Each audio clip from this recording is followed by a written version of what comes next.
You're boring as hell!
I've never seen it like this. I've never seen it.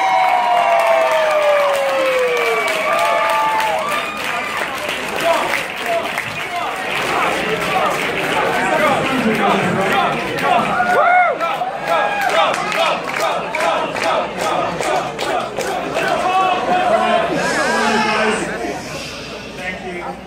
Still my favorite of doing it. I think we've reached the limit of what we can constructively get through. I have more. We're going to move on to questions. I'm going to ask you, the questions are the fun bits, whatever way it comes to. So let's skip ahead. We're going to go to questions. I'm going to ask you, anybody can ask anything. Ask me whatever you want. I know that a lot of you have read and listened to a lot of my stuff, so you'll have questions about that. I'm happy. Physical removal, dude! Long-term and hope will get the fuck out, dude!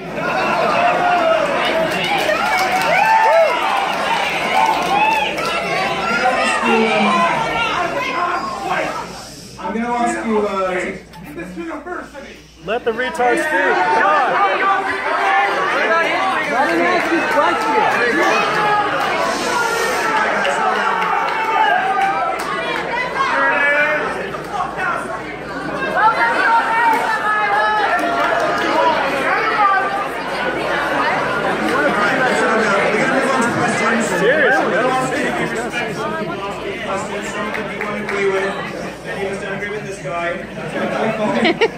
That's perfectly fine. We are here to interrogate your ideas after all, so we ought to, unlike the left, try to at least engage the other side of the argument.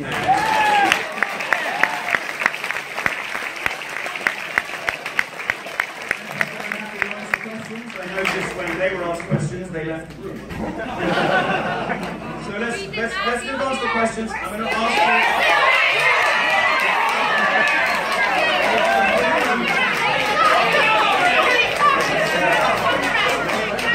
You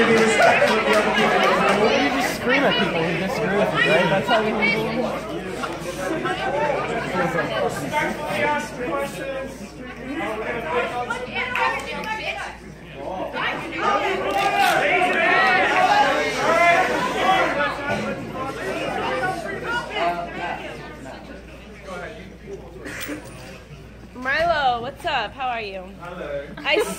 bicker on Twitter with Ben Shapiro, and that's how I know With who? it. With Ben Shapiro. Oh, dear Ben.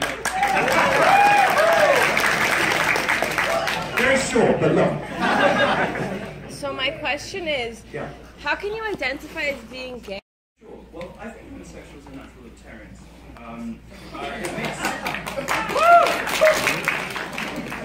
It doesn't make very much sense for gay people to be subsidizing pregnancies if they take a self-interested approach to taxation, for instance. We know that men pay way more into the system, pay far more in taxation. Women take far more out. They die later, they have babies, they get sick more. As a gay man, why should I subsidize pregnancies? I don't care. So there's a view that homosexuals are natural libertarians, and I think I agree with that. The problem the left has with people like me is that I've sort of gone off ideological reservation. I'm a traitor to the left because although I like to suck dick, I like to suck dick. I don't believe in a massive state that sucks all of our taxes out and doesn't give us any control over where our money goes.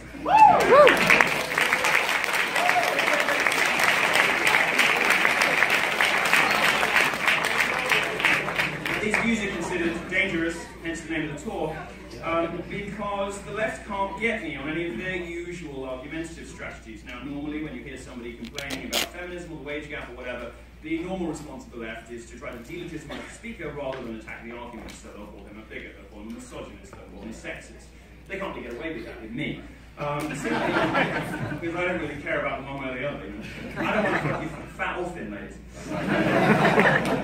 So I don't care too much about that kind of stuff, and actually I think it makes perfect sense in an age when gays rightly have many of the same, most, if not all, of the same rights and entitlements as everybody else, for them to continue to vote for progressive parties that do not act in their interests. Now, for me, the essence of gay culture, the essence of the best thing about being gay is the ability to be dissident, to be naughty, to be mischievous, to push the boundaries of what can be thought and said. That's the essence of drag culture. It's the essence of many of the dissident gay thinkers of the past, William S. Burroughs, Quentin Crisp. I like to think of myself as being in a similar tradition. The people, these sort of dissident gay thinkers are given license to think outside the box because they're not constrained by the traditional structures like marriage. That's why I think gay marriage is a bit of a shame. Gay people are where Mother Nature experiments, where she plays around and sees what's possible, which is why gays are so overrepresented in artists, philosophers, politicians, many of the sort of leading elites of the world. Gay people are very overrepresented in those groups. We have higher IQ than the rest of you, on average, as well, which doesn't hurt. So I don't see anything particularly contradictory about being conservative and gay. I think it's probably more accurate to say I'm libertarian and gay, and I think that simply makes perfect sense. Yeah, that's about it. Thank you.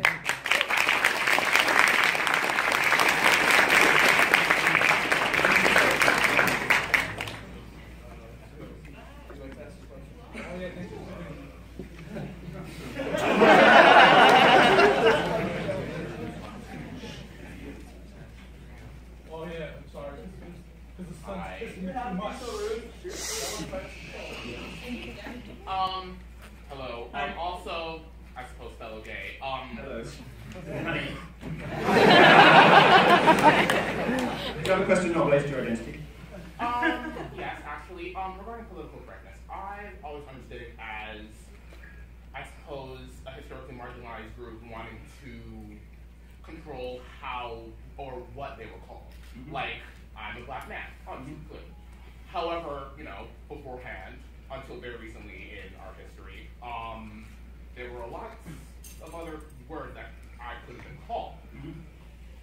From my perspective, political correctness is making sure that other people don't do that. Mm-hmm. Where are there inconsistencies between you and I in that thinking? Oh, and also Black Lives Matter.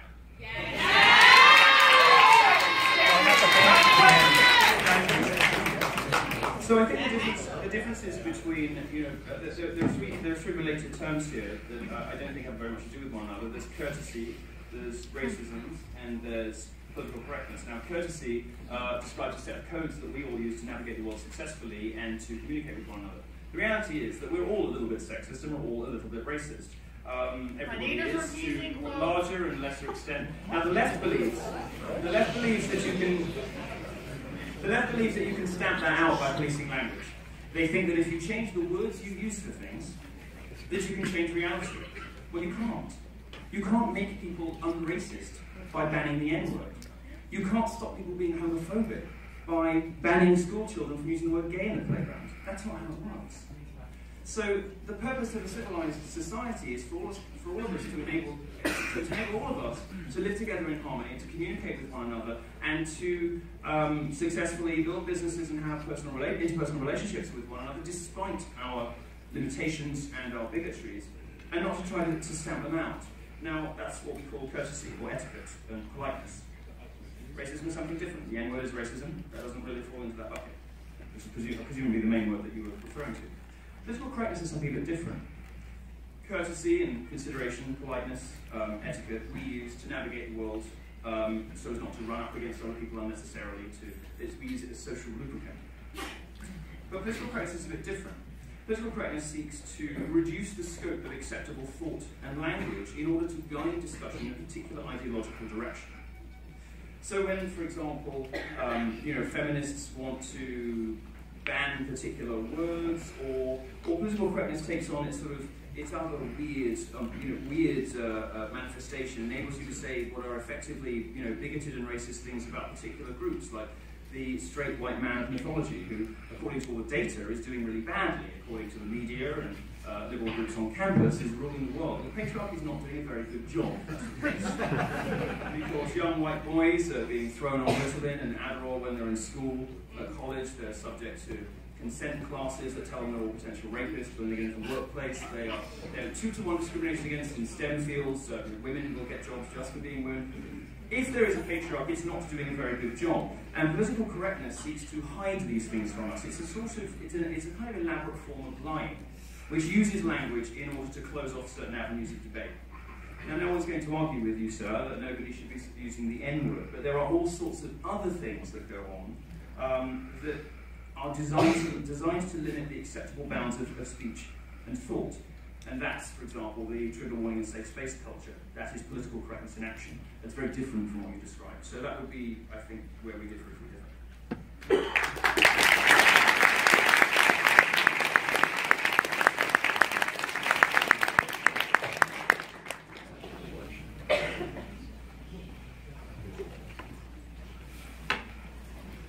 So I have a question. You said earlier you believe that you think that the Black Lives Matter movement and the KKK are equivalent. I have some trouble believing this. Their stated agendas are very different. The KKK seeks to control, terrorize, and harm people who are not white, whereas the Black Lives Matter movement seems to be interested in protesting what they see as inequalities in the system. Well, the Black Lives Matter movement certainly is a rant about terrorizing people.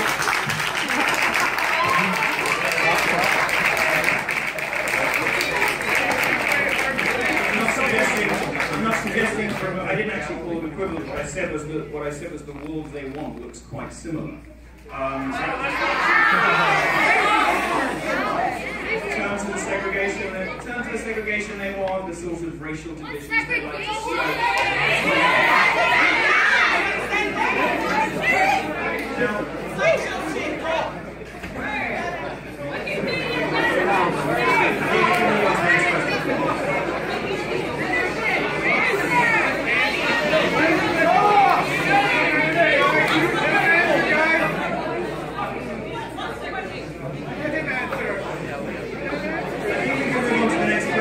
Except to say one thing about Black Lives Matter, and that is that it is possible.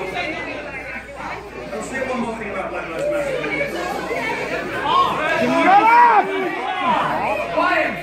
Quiet!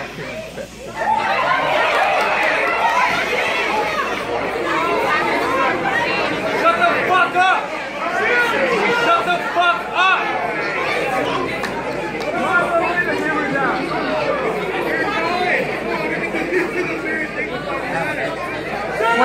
When do they kick them out? I mean, as long as they're civil and they're not surrounding us, I'd like them to be here, honestly. We're taking time away from questions, which is rude. I don't care what you believe in, but you're being rude, so stop it. Yeah.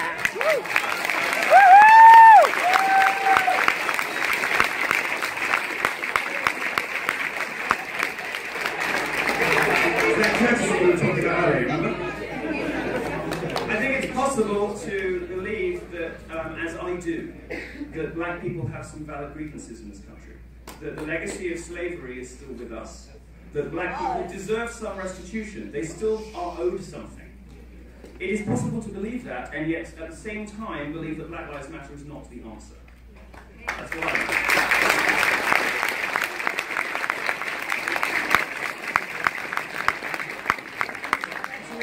To equate, as Black Lives Matter so often does, anybody who disagrees with their particular methods. So what's the answer? Get a life. Oh my God. How old is that guy? Well, for a start, black communities should stop voting Democrats into local government.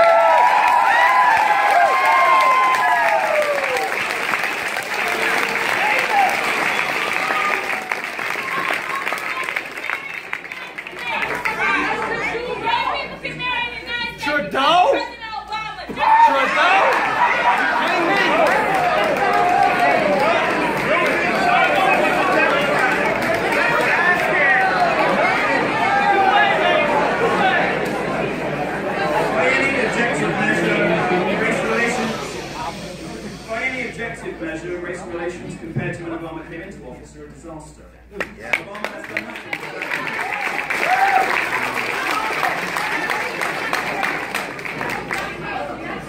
Once again, you're being rude, and I'd like you to wait until you call on for questions, please. Oh my God, words!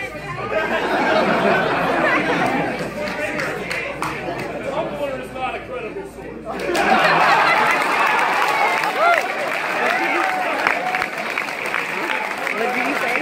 Tumblr is not a credible source. These people's social media site where most of these people spend. Here's the thing about the American universal system that the Black Lives Matter movement hasn't understood yet.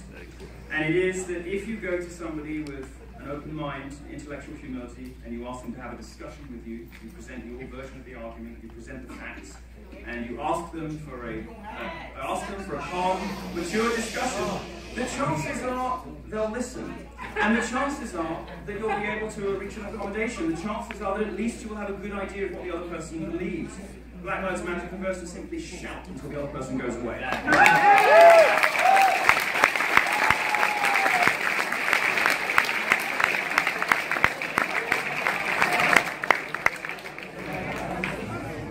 think we can move on to the next question. Can I just point to here? Yeah. Milo, what are some of your favorite designers and brands?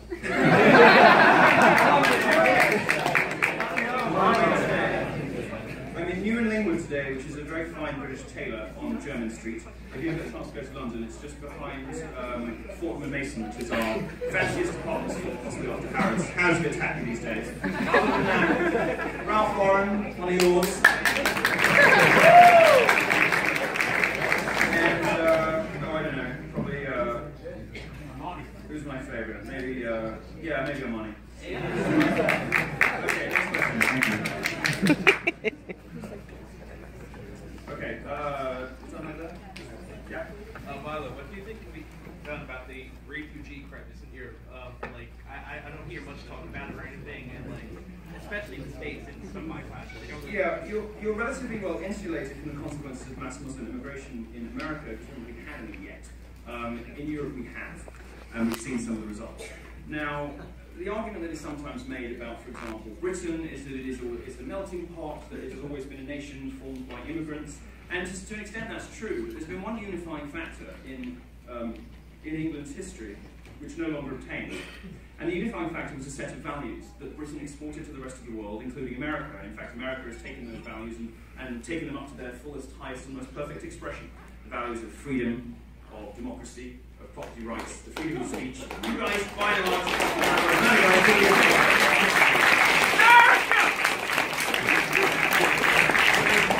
it makes me sad to see America slide into European-style healthcare and European-style language policing on this country.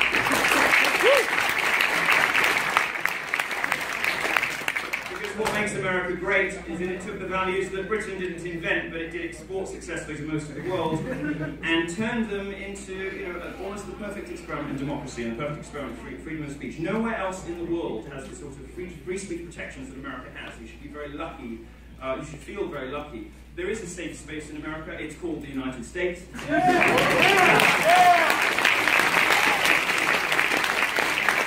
what enables you guys to be rude.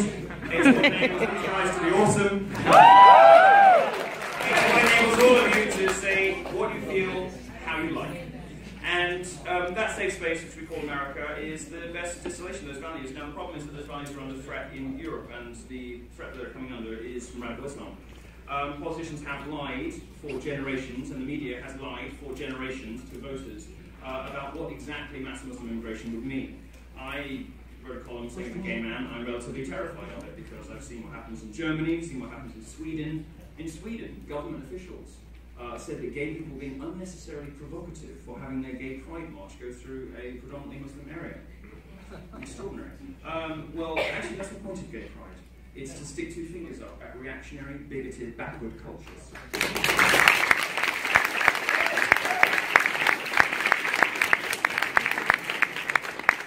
So the answer to, the easy answer is stay in America. If you want to solve the crisis in Europe, these people need to be deported.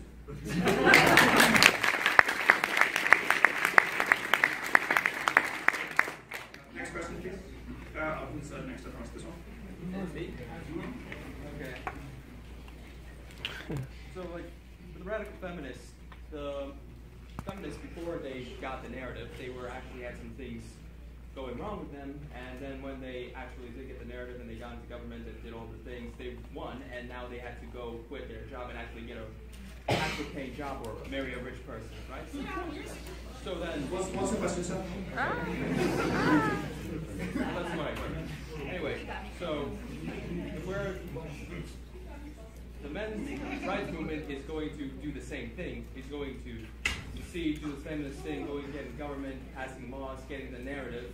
Are we going to see the same thing happening with men's rights, sort of like these radical masculinist kind of people coming around? Yeah, I'll talk to you a little bit about men's rights. I'm not a men's rights activist. The reason that I occasionally write things they like is because by and large they're right. They are right in many cases about the way that society is being re-architected to be quite hostile toward men. They are right about a media culture that makes it perfectly socially acceptable to say, kill all white men.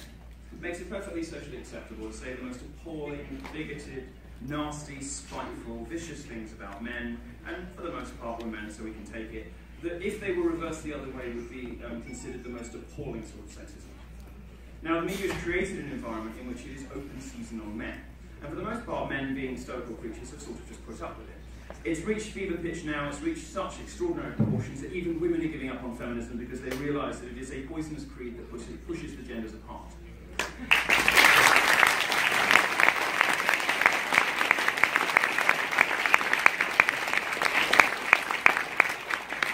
For instance, in America, in just 2 years, and this was reported by Vox, who would not have shared these statistics unless they really needed to.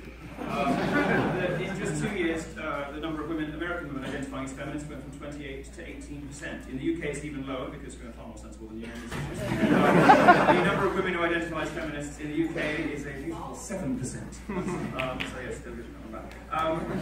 What women recognise, I think, rightly, is that although the feminist movement of the first and to some extent the second wave was one of the great achievements of civilization, one of the best things we ever did, one of the greatest things that we have done that we can be proud of is giving women the vote, giving women equal access to our institutions, and treating them equally in the workplace. That is not something that most of the world can claim. And we should be proud about having done it. But, yeah, we should be proud about having done it.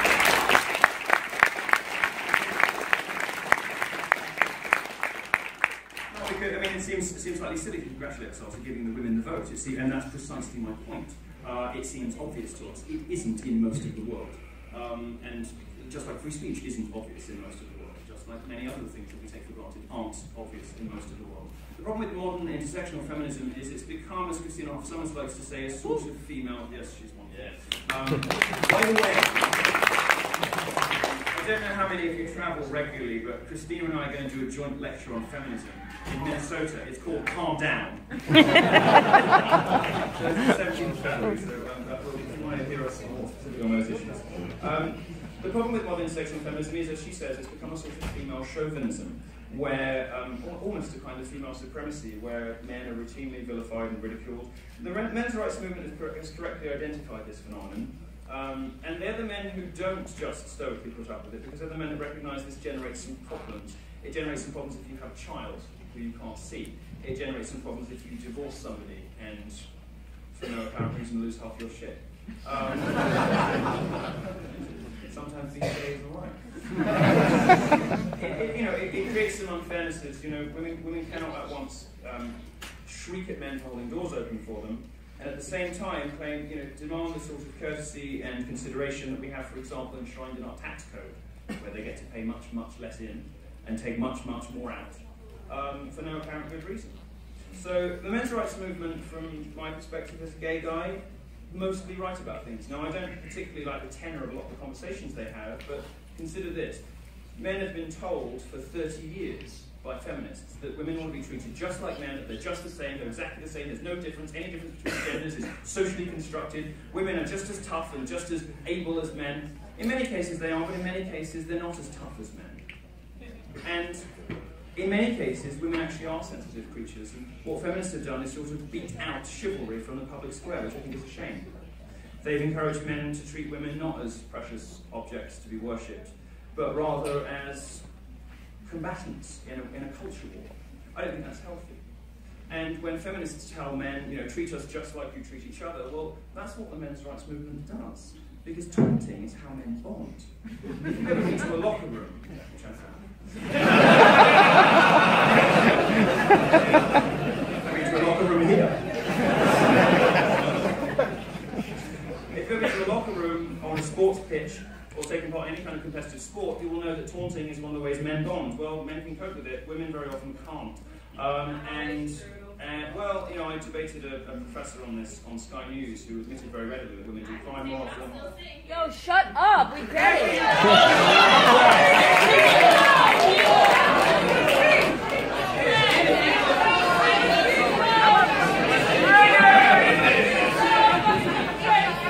Hold your own event! Let's move on to the next question.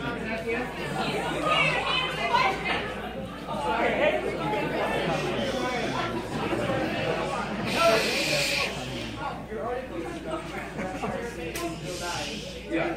They legitimize views that I've held for a long time. I know they're not your most popular work, but are you going to continue with that, and who's next? Because I well, I have a series. Scientists who are actually really stupid. I started with Neil deGrasse Tyson, who was very stupid. He was very stupid. I'm not sure where to go next with it. I think Michael Mann, who's the hockey stick curve guy, one of the most discredited memes in recent science, or possibly Stephen Hawking. I'm sorry. Next question. Let's get more from the side. Yeah. Milo, my question to you is, do you think Black Lives Matter is what the proponents of it make it out to be, a systemic, deliberate killing of black men targeted by the police? If so, what would it take for the moment to blow over? Will time just alleviate the sort of tension we see as a result of this?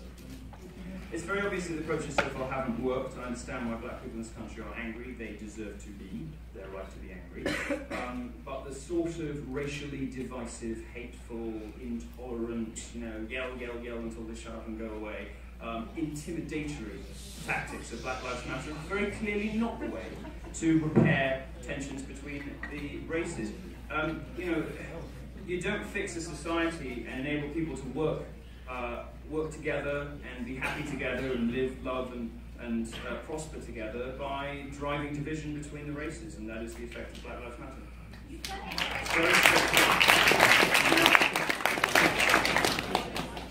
What happens with this movement? Who knows? I think that much of the impetus of Black Lives Matter comes from a sort of white liberal guilt. And you see a lot of the journalists who support it most fervently in the media are sort of bitter 35-year-old white liberals. And very often they buy into this sort of, we're responsible for all of the awful things in the world. Well, let's just get real on this, okay? Well, yeah, but we also went to the moon and built the internet and.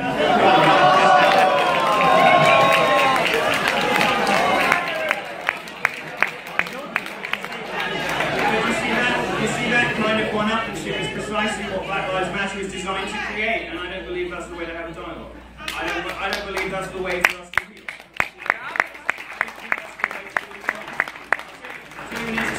The reason we don't have this problem in England, we have a very different history when it comes to slavery in England, but I'll tell you why we don't have a Black Lives Matter in England. And it's because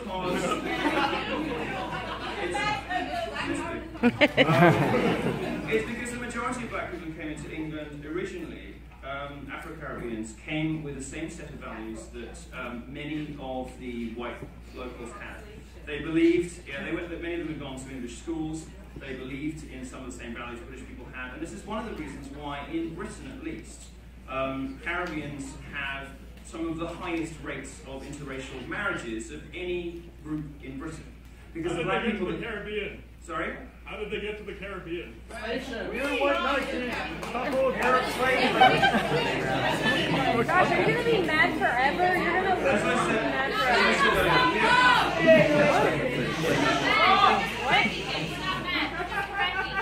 How's your white guilt, dude? As I said earlier, we don't have the same problem with this in the UK, partly because we don't have such a large community that is so obviously deserving of restitution.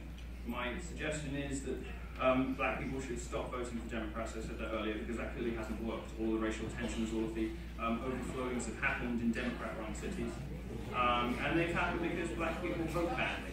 They vote for Democrats. What they should be doing is voting for people who are going to instill a sense of aspiration in local communities and not perpetuate victimhood and grievance culture. Because the perpetuation of victimhood and grievance culture, which is sort of what we're talking about in feminism and campuses generally, is precisely what's holding American black communities down. And until people stop playing the victim and stop trying to rank races against one another, which is what Black Lives Matter tries to do, we're not going to get it. Next question, please.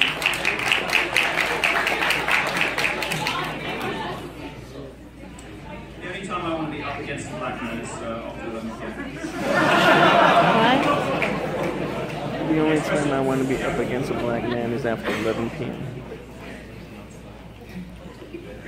So how do you reconcile being a libertarian with what are universally considered to be fascist values of deporting entire ethnic groups or religious groups? That's a good question. I think that we often suspend many of our highest principles in times of, for example, in times of war. I think that the threat posed by radical Islam to the foundation of our culture, to everything that Western nations are, represents a threat so significant that we need to very carefully consider whether these people are allowed to join our societies. Now, very often you'll hear from people about the immigration debate, well, you know, the Constitution protects free speech and all this kind of stuff. The Constitution doesn't apply to non-citizens, nor do any of the other freedoms and protections that we have in this country and in the UK and any other European country. Those freedoms, those libertarian provisions, only apply to people who live here. And pay taxes. We don't, and pay, well, yes, and pay taxes. Well, pay taxes, you should vote.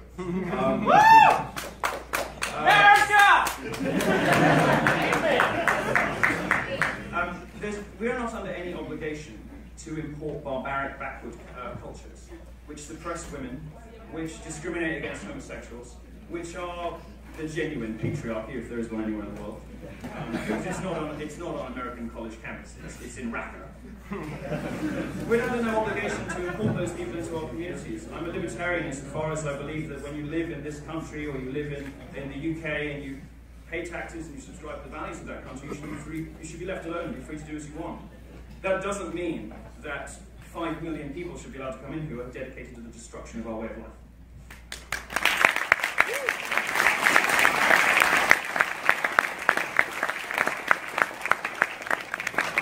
Next question. So one thing that's been really interesting about this Republican primary has been kind of the fight for the soul of the party. So I want to know what you see as the future of the party as far as like maybe building a new coalition, like what demographics and interests and stuff would be involved. Well, obviously there's a sort of populist contingent that started the Tea Party, now represented by Trump, and I think many of the people like me fall into that bucket as well, which is rightly astonished by the extent to which the Republican establishment has completely given up on its own voters.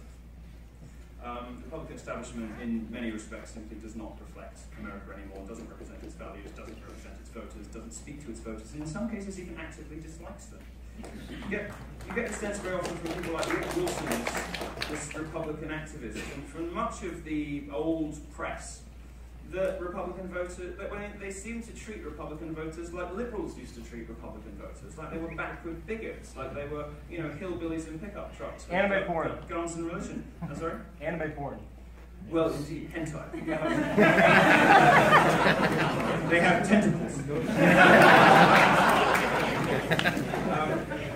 It distresses me to see that. The left doesn't do this, and I don't know why we do, because the left has never done this. I don't understand what happened that the Republican establishment decided it was going to look up to liberals for approval and say, is this okay? Is this racist? Is this sexist? With the result that they no longer play offense, they only play defense. This is my perspective as an outsider anyway. The Republican establishment seems to me, the Republican Party in this country seems to be no longer fit for purpose. So I'm very happy to see somebody blowing it apart, and I think we should be very grateful for that. Yeah!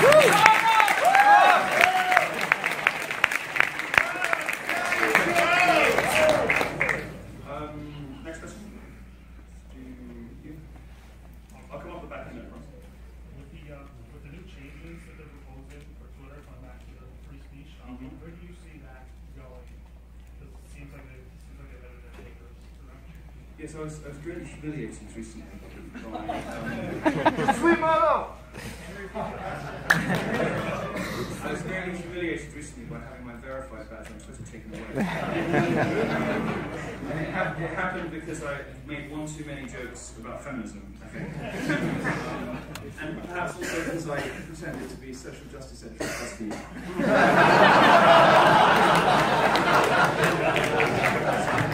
I told people I've been appointed social justice editor at BuzzFeed, and then I started the hashtag feminism is cancer.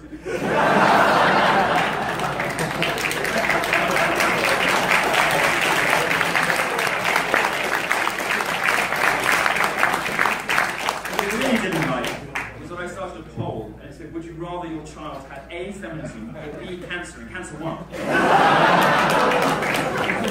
22,000 people voted in the poll, and cancer won 55-45.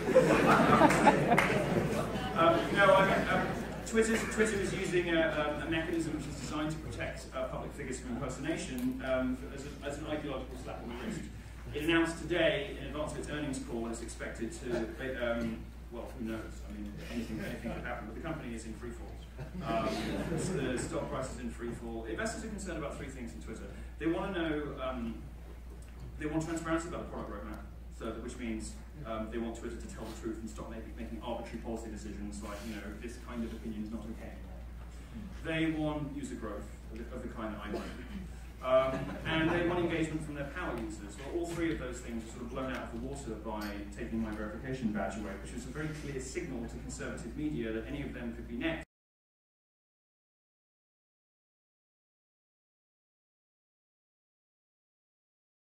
On Twitter.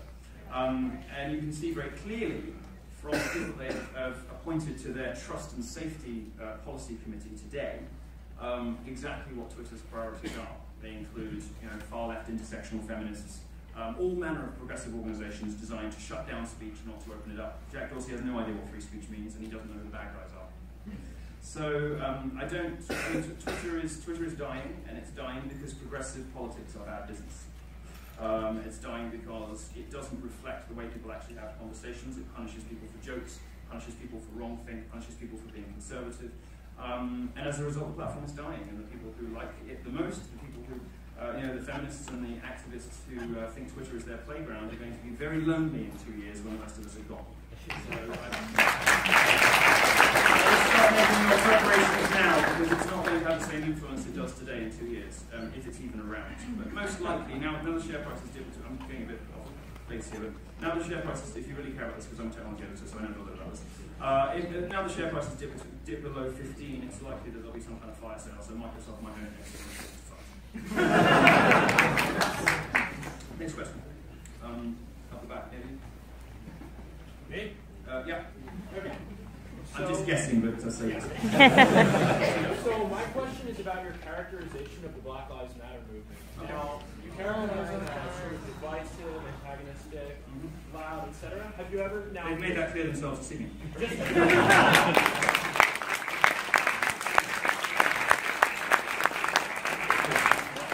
Two questions, so we're on the same page. Have you ever heard of the Harvard implicit biases test? No. Okay, so what they do essentially is you can go on their website and you can take a test which shows what you associate with people of different creeds, colors, genders, etc. And they've been doing this for years, scientifically controlled study, very reliable, and it turns out that nearly everyone thinks black people, just by virtue of being black, are loud, divisive, antagonistic, etc.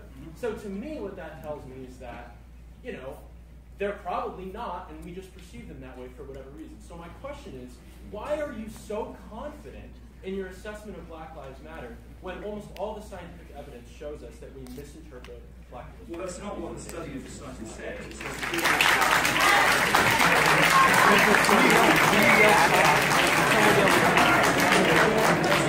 that's not what the study of the scientist says. What it says is people perceive certain characteristics in black people. Well, they might be right about that. Next question.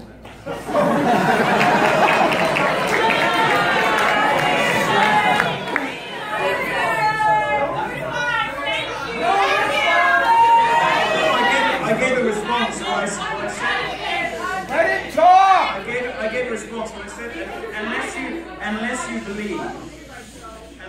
Given the segregation in this country, it's not unreasonable to assume that different speech codes have evolved between different racial groups and different cultural milieus give rise to different sorts of interpersonal behaviours. Certainly we know that black people use Twitter differently, for instance, the way they use it. There are metrics on this. There's plenty of research to show how black Twitter operates differently, linguistically speaking.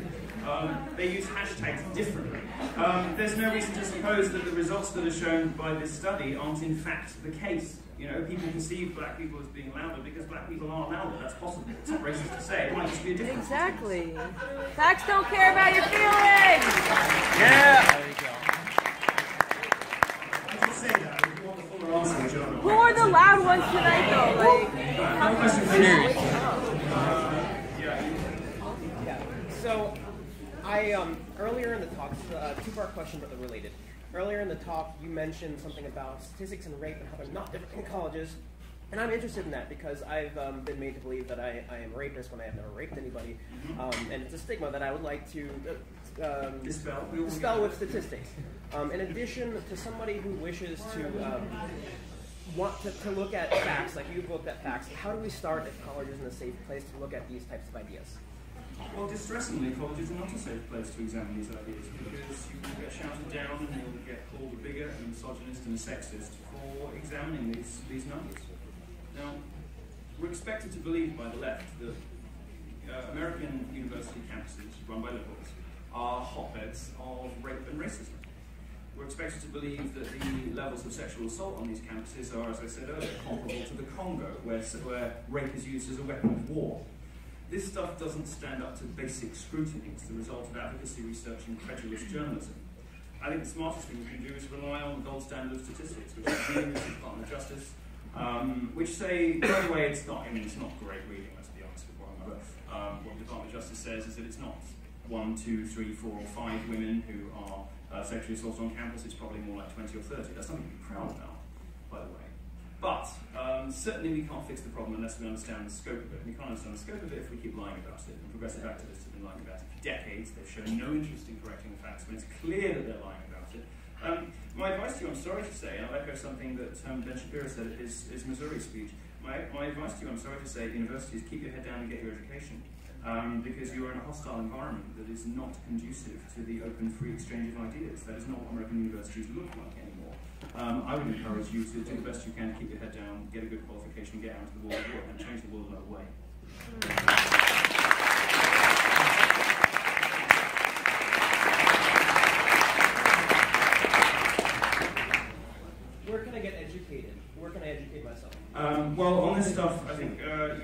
read Christina Hoff-Simons. She doesn't just do great YouTube videos, she also does great books. Come to our talk in Minnesota. There are other people as well. I forget her name, but she wrote Men on Strike. She's a doctor. Ellen Smith. Huh? Ellen Smith, I believe. Yeah, maybe. She's married to Insta pundit Glenn Reynolds from Texas. She wrote a great book, Men on Strike. The statistics are out there, it's just that progressives and the media don't want to run them. Camille Paglia. Well, Camille Paglia is a goddess, but she's right about everything. She doesn't have, I mean, she's less active these days, so she's not particularly, she will speak in general terms, in cultural terms, about some of the problems of modern feminism, the attitudinal difficulties that she finds that modern feminism has. She doesn't necessarily get into statistics as much these days. And I think her current research is to do with something with Aboriginal art or whatever, because she's a very prolific academic, so she's not really focused on feminism at the moment. Next question. I'm happy to carry on if you guys would like, so...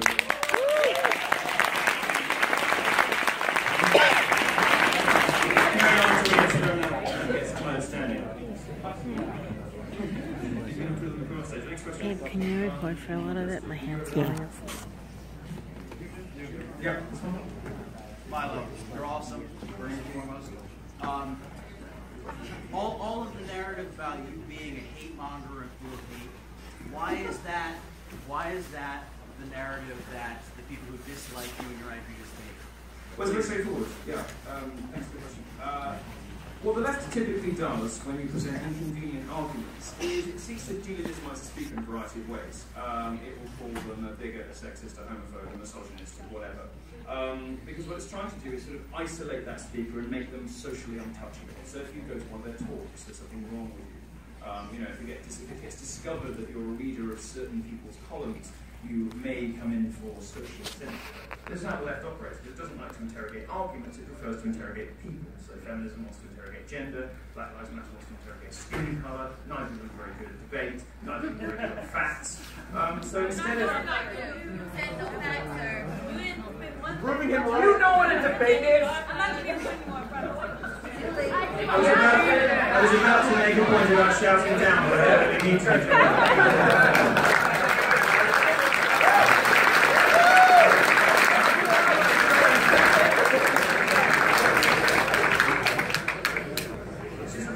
Movements, you start out trying to be nice, and by the end of the event, you kind of come to the same thing everyone else knows, which is just the rude, antagonistic people. They don't really want to know anything, they just want to yell and fuss and get attention.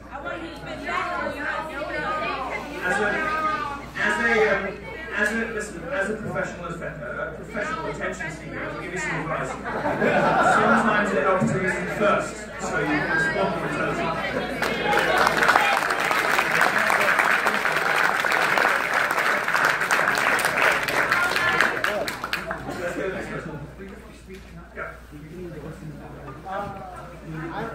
I'm a senior in high school.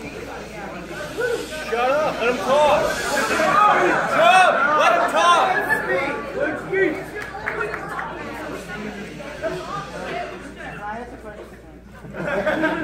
I'm a senior in high school, and unfortunately, unlike my friends back here, I can't find my white privilege. Like, I don't have a lot of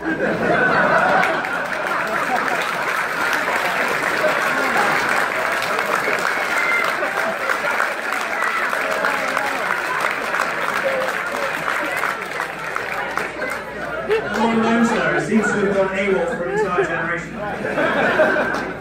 And I've been looking for ways to aid me into getting into college and getting financial aid. And unfortunately, I don't have the privilege of affirmative action.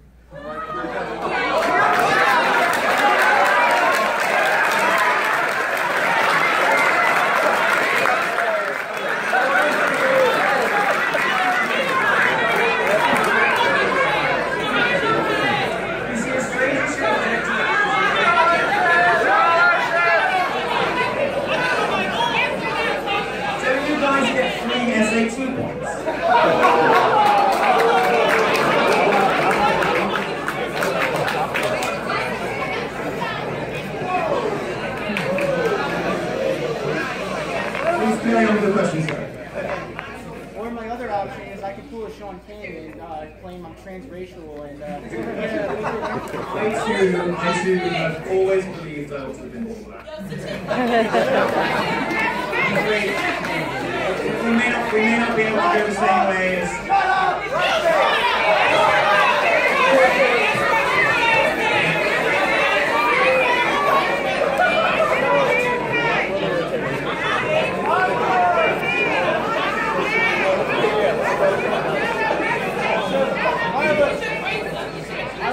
Carry on with the question, we'll get through. Let him speak. Let him speak. George Soros. Soros. You know what?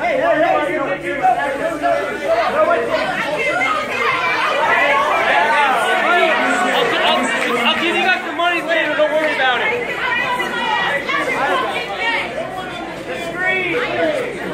Most speakers, I'll just say this, most speakers would have had you removed by now. I'm very happy for you to stay. You've got to be polite. If you don't want to be here and you don't want to listen, leave. If you want to be here, be polite.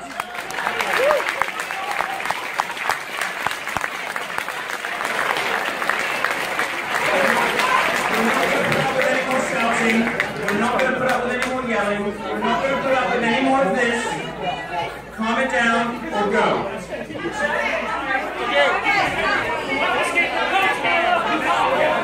Let's go.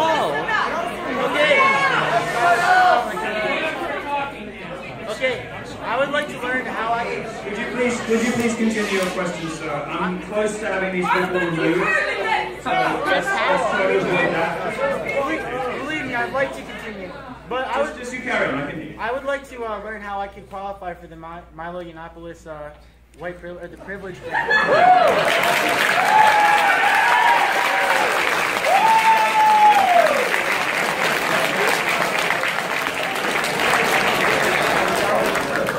I think you have.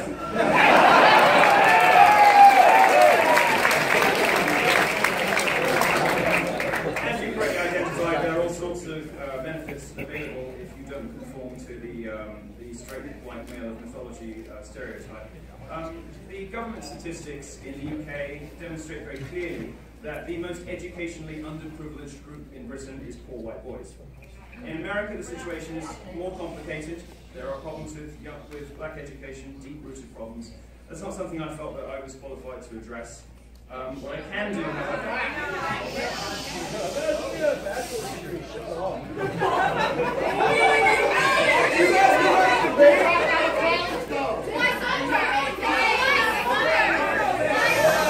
George Soros. Soros. How does it feel to be funded by an old white man?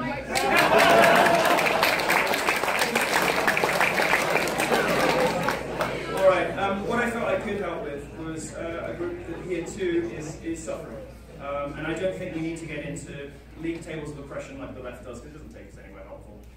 It's just all we end up doing is yelling at each other and we don't get anywhere. So what I identified was a group of people that were suffering, that were hurting, that were educationally underprivileged, that I felt like I had some affinity to. Other people are perfectly willing to open their own foundations if they wish to. The best thing you can do in this hall, if you don't agree with my privilege grant, is do well in life and open your own.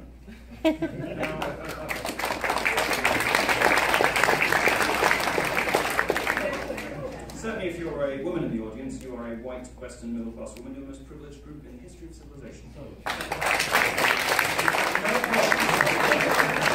You should find no problem whatsoever in having a competitive advantage against men in the workplace.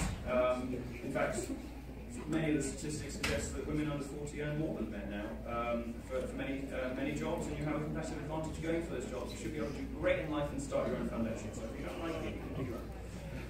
The privilege grant is a small thing. Now, for poor families, very often the difference between going to college and not going to college isn't $50,000. There are some loans available. Most schools don't ask for that kind of money up front. Very often the difference can be $5,000 or $10,000. and people will try to assemble that from various scholarships, loans. Some are ability tested, some are means tested. I've established a scholarship fund that I think will help some people who need it. We have some wealthy donors who believe the same thing. We'll open applications later this year, and we will disperse scholarships for the next academic year, 16-17. It's $2,500. We're going to give 50 of the way in the first year, 100 in the second, and 200 in the third. So if you have, if you are looking to apply to college in the next 3 years, then you'll be eligible. So look out for details, and we'll be happy to give you our money.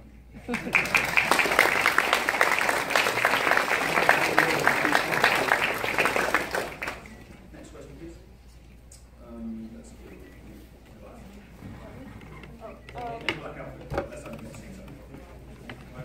Okay.